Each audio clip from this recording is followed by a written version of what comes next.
9 दिन की तपस्या और अंतिम दिन का वरदान। पृष्ठभूमि: गांव का एक शांत वातावरण जहां हर ओर नवरात्रि की भक्ति का माहौल है। मंदिर में घंटियां बज रही हैं। महिलाएं मां दुर्गा की आरती कर रही हैं। संवाद शुरू। कहानी सुनाने वाला व्यक्ति बाबा जी, जो गांव के बुजुर्ग हैं, चौपाल में बैठे बच्चों और युवाओं को कहानी सुना रहे हैं। बाबा जी: बच्चों, नवरात्रि का समय बहुत ही पावन होता है। इस दौरान की गई तपस्या और भक्ति का बड़ा महत्व होता है। आज मैं तुम्हें एक ऐसी ही सच्ची कथा सुनाने जा रहा हूं जो वर्षों पहले हमारे ही गांव में घटी थी। सभी बच्चे और युवा उत्सुकता से कहानी सुनने बैठ जाते हैं। कहानी शुरू। गांव में गोविंद नाम का एक युवक रहता था। वह बहुत ही सरल और सच्चे दिल का था, लेकिन उसकी जिंदगी में बहुत संघर्ष थे। परिवार की हालत ठीक नहीं थी। खेती में लगातार नुकसान हो रहा था और घर में कभी कभी खाने के भी लाले पड़ जाते थे। एक दिन वह गांव के मंदिर में गया और वहां बैठे एक साधु से बोला, गोविंद बाबा, मैं मेहनत करता हूं, ईमानदारी से जीता हूं, फिर भी मेरी तकदीर मेरा साथ क्यों नहीं देती? साधु: बेटा, नवरात्रि का समय आ रहा है। यदि तू पूरे 9 दिन मां दुर्गा की सच्चे मन से तपस्या करेगा तो मां तुझे अवश्य वरदान देंगी। लेकिन याद रखना, तपस्या सिर्फ व्रत रखने से नहीं, मन से करनी होती है। गोविंद ने मन में ठान लिया कि वह पूरे 9 दिन उपवास करेगा और पूरी श्रद्धा से मां दुर्गा की आराधना करेगा। तपस्या के 9 दिन। पहले दिन से ही गोविंद ने अपना नियम बना लिया। दिन भर मंदिर में रहकर मां की आराधना करता, शाम को आरती में शामिल होता और रात को केवल एक फल खाकर मां का स्मरण करता।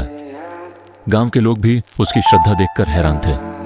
कोई कहता, क्या सच में मां उसकी मदद करेंगी? कोई हंसकर कहता, भूखा रहकर भला किसी की तकदीर बदलती है? लेकिन गोविंद बिना किसी की परवाह किए अपनी साधना में लगा रहा। अंतिम दिन का चमत्कार। नवमी की रात थी। गोविंद बहुत ही थका हुआ था, लेकिन उसका विश्वास अडिग था। वह मंदिर में मां दुर्गा के चरणों में बैठा था। उसकी आंखों में आंसू थे। गोविंद: मां, मैंने तो पूरे 9 दिन आपकी भक्ति की, लेकिन मेरी जिंदगी में कोई बदलाव नहीं आया। क्या मेरी श्रद्धा कम थी? तभी मंदिर में एक रहस्यमयी महिला प्रकट हुई। उनकी आंखों में दिव्य चमक थी और चेहरे पर असीम शांति। रहस्यमयी महिला मुस्कुराकर, गोविंद, तूने तपस्या की, लेकिन क्या तूने खुद पर विश्वास किया? गोविंद चौंक गया। गोविंद: मैंने तो मां पर विश्वास किया।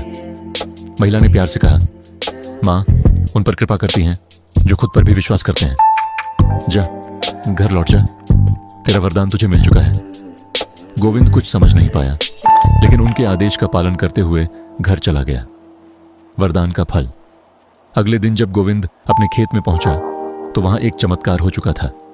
जहां पहले सूखी जमीन थी, वहां हरी भरी फसल लहरा रही थी। इतना ही नहीं, गांव के एक बड़े जमींदार ने गोविंद को बुलाया और कहा, मुझे एक ईमानदार नौकर की जरूरत थी और मां दुर्गा ने मेरे सपने में आकर तेरा नाम बताया।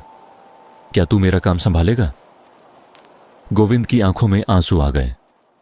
उसे एहसास हुआ कि मां दुर्गा ने उसकी तपस्या का फल दे दिया है।